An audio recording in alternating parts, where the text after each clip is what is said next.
passo a palavra a Vossa Excelência com todo prazer. Senador Ataídes, a média do spread de juro no mundo é 5%. No Brasil, a taxa Selic estabelece um juro real, não nominal, hoje deve estar ao redor de 2,5%, 3% ao mês. O resto é spread, é taxa de risco. Como é que com juro real, como é que é composto o juro? A remuneração do dinheiro que você empresta, a taxa de risco e a inflação. Nós estamos num processo de deflação, a economia está parada, não é?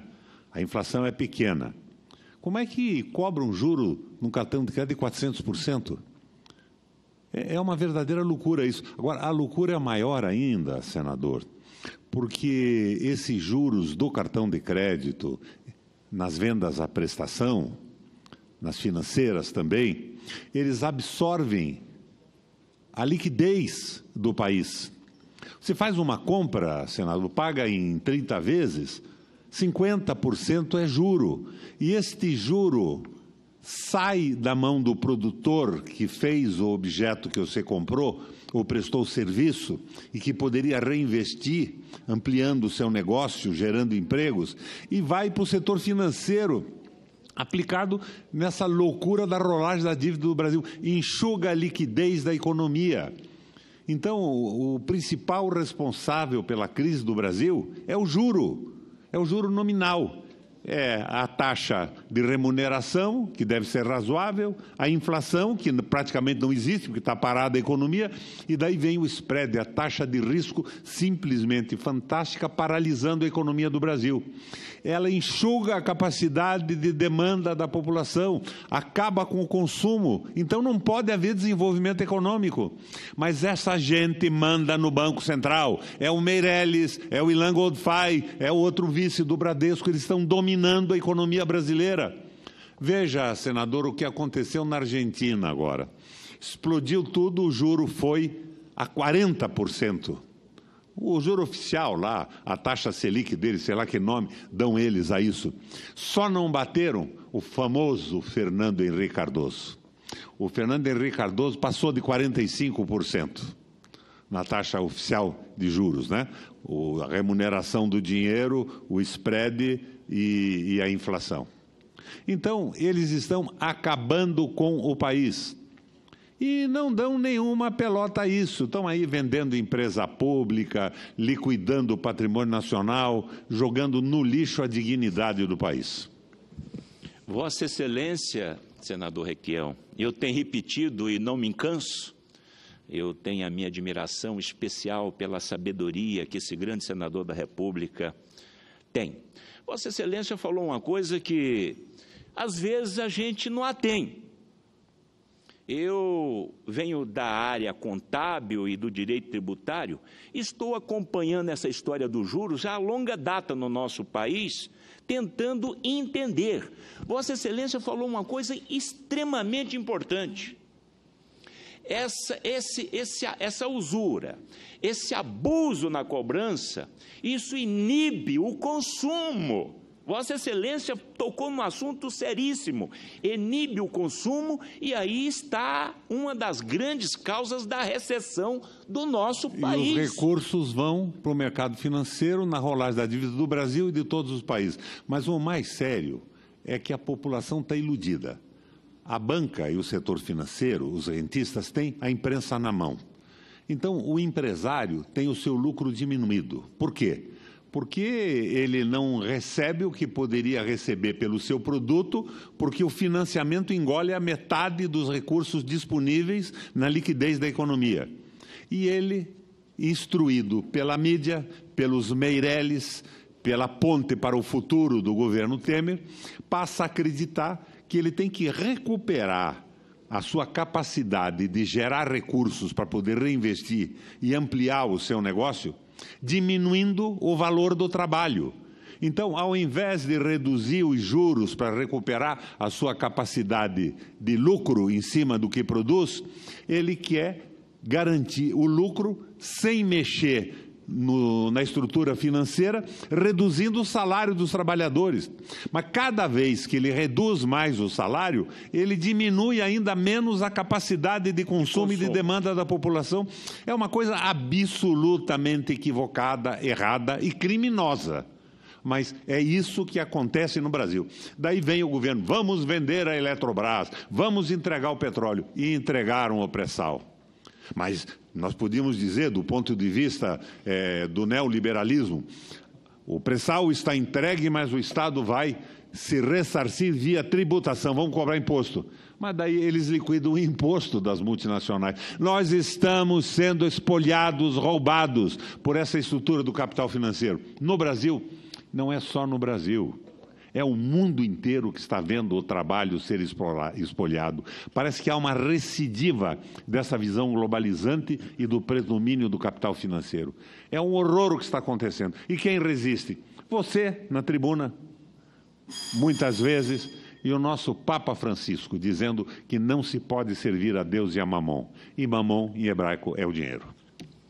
Senador Requião, ontem, ouvindo esses grandes representantes dessas instituições, que vêm há mais de 30 anos lutando para combater esses juros abusivos cobrados pelos bancos e essas companhias nos cartões de crédito, eu tinha dezenas de perguntas a fazer a eles.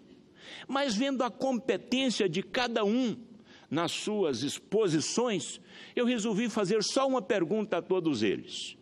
Eu disse, olha, me ajuda a entender, eu que hoje sou presidente da comissão, estou presidente da Comissão de Controle, Fiscalização e Defesa do Consumidor, me ajuda a entender, eu perguntei aos 4 convidados, muito competentes, por que os senhores, a longa data, me permite, senhor presidente, nós estamos aqui tranquilo, numa quinta-feira, um assunto extremamente importante. Eu perguntei a eles só essa pergunta. Por que os senhores, há 30 anos, combatendo, lutando com toda essa bagagem para baixar essa taxa de juros dos cartões de crédito, e os senhores não conseguiram? Eles me responderam, senhor presidente, o poder econômico desse povo é muito forte. E aí entra o que Vossa Excelência falou. O sistema bancário hoje no Brasil é um cartel.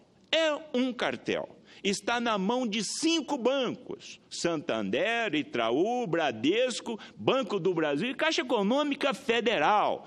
Então, a concentração e a verticalização diz tudo.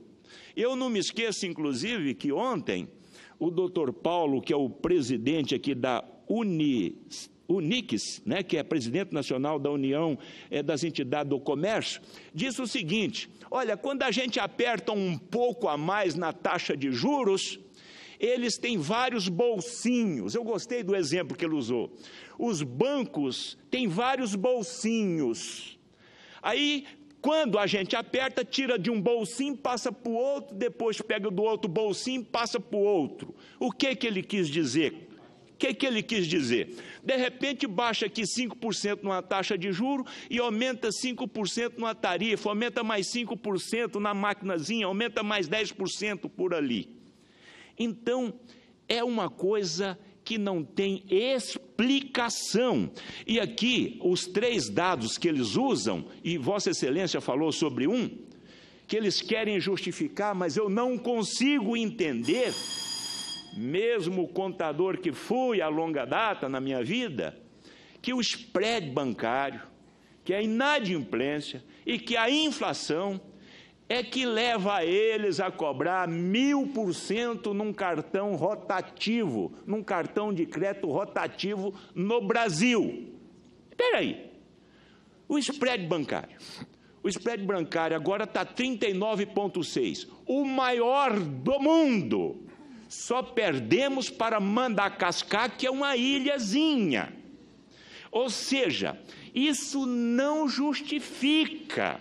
Outra coisa, inflação. A nossa inflação está abaixo de 2,8% ao ano.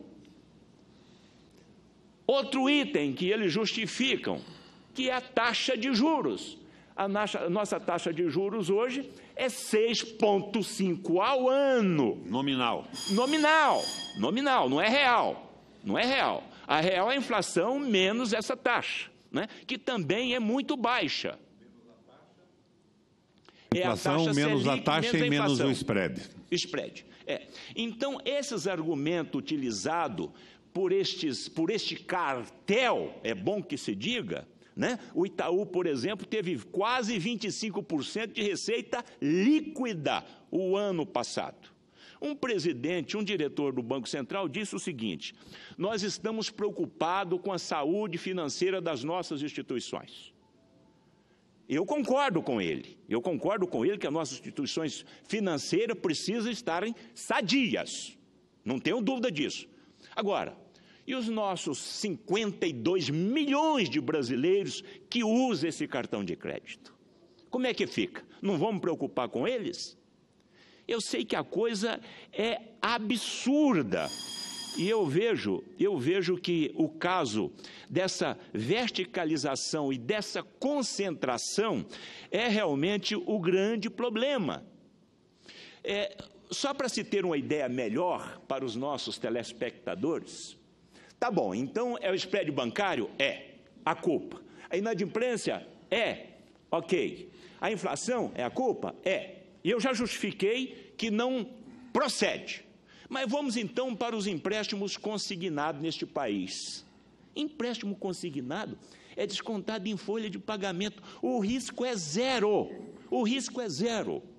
E o spread bancário é 4,5 vezes maior do que toda a história do planeta Terra.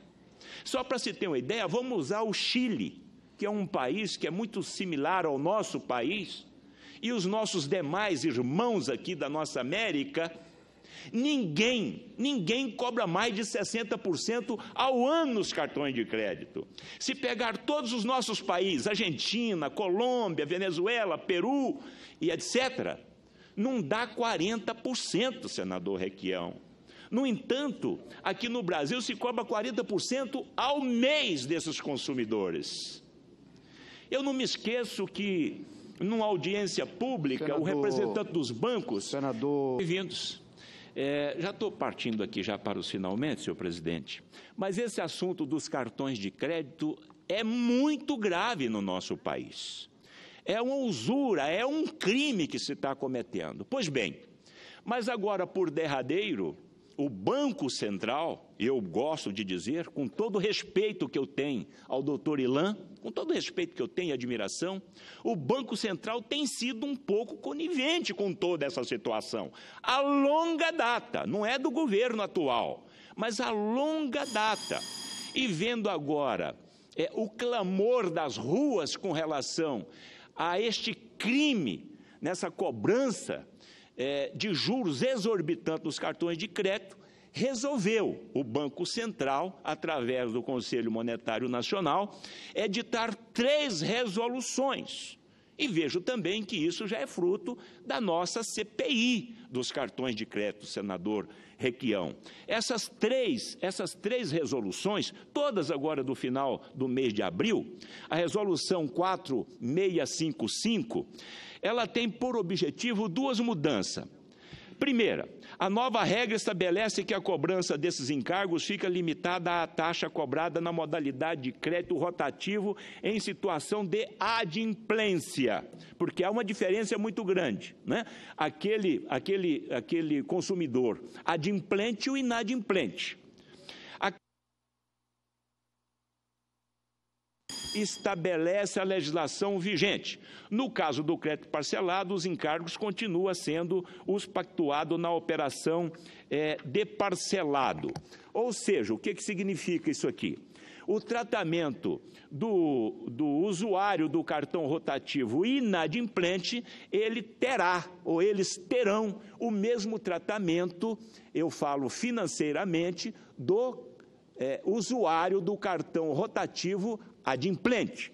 A segunda mudança, que eu acho muito importante também, mas que me traz preocupação, foi a eliminação do percentual de pagamento mínimo de 15%. O percentual mínimo da fatura não deverá mais ser de 15%, mas aquele a ser estabelecido por cada instituição financeira em função da política de crédito da instituição e do perfil dos clientes. Aqui, senhor presidente, já vem uma preocupação com a edição dessa resolução. Está eliminando os 15%, mas agora é os bancos que vai determinar que vai cobrar mínimo 5%, 20%, 50%. Então, isso me preocupa muito, senhor presidente. Essas medidas provisórias, essa resolução entra agora em vigor a partir de junho deste corrente ano, né? E eu vejo como efeito positivo nessa resolução aqui, é que esses clientes, eu repito, em atraso, eles agora terão o mesmo tratamento do adimplente, né? Por exemplo, o inadimplente agora no mês de agosto teve que pagar em média 400, mais precisamente 397% de juros no cartão de crédito, enquanto o rotativo adimplente, o que pagava atual, o juro era de 243,5. Ou seja, mesmo assim é uma barbaridade. Mesmo assim é uma barbaridade. Roubado o adimplente e o inadimplente. Ambos. Senador, ambos. O presidente Fernando Henrique Cardoso, uma época, liberou de pagamento de imposto de renda os lucros de capital. Por exemplo, os bancos nessa crise estão tendo lucratividade fantástica. Ela passa para a pessoa física dos detentores das ações dos bancos e eles não pagam imposto de renda sobre isso. Só existem 2 países no mundo que têm essa situação, o Brasil e a Estônia. Por que isto ocorreu, senador Paulo Rocha? É muito simples, é a visão do liberalismo econômico. Então se dizia o seguinte: se não cobramos o imposto de renda dos proprietários das ações, do lucro de capital, eles terão mais recursos para investir. Se eles investem mais, nós teremos desenvolvimento econômico, geração de empregos. Só que o mundo caminha para a financiarização. Esse dinheiro vai ser aplicado na rolagem da dívida pública do Brasil e de outros países. Ele é esterilizado, ele não rende um tostão. E eu apresentei nesta semana, no início da semana, um projeto de lei reduzindo o imposto de renda das faixas mais baixas, de menor, e aumentando o imposto de renda nos salários acima de R$50 mil por mês, nas rendas acima de 50 mil, e restabelecendo a cobrança do imposto de renda em cima deste lucro que os banqueiros e os grandes empresários não pagam mais, que são os lucros de capital. Isso resolveria o problema da arrecadação. Agora, quando eu libero embaixo, eu estou fazendo retornar a capacidade de compra e de demanda do Brasil, porque as pessoas terão mais dinheiro para gastar na compra de produtos, bens e de serviços. É evidente que nós precisávamos também de um governo sério que pusesse freio e bridão no pessoal dos bancos. E eu não tenho nenhuma admiração por Ilan Goldfein, por Meirelles, não. São prepostos, mandaletes dos banqueiros. Estão prejudicando de forma extraordinariamente o país e os trabalhadores.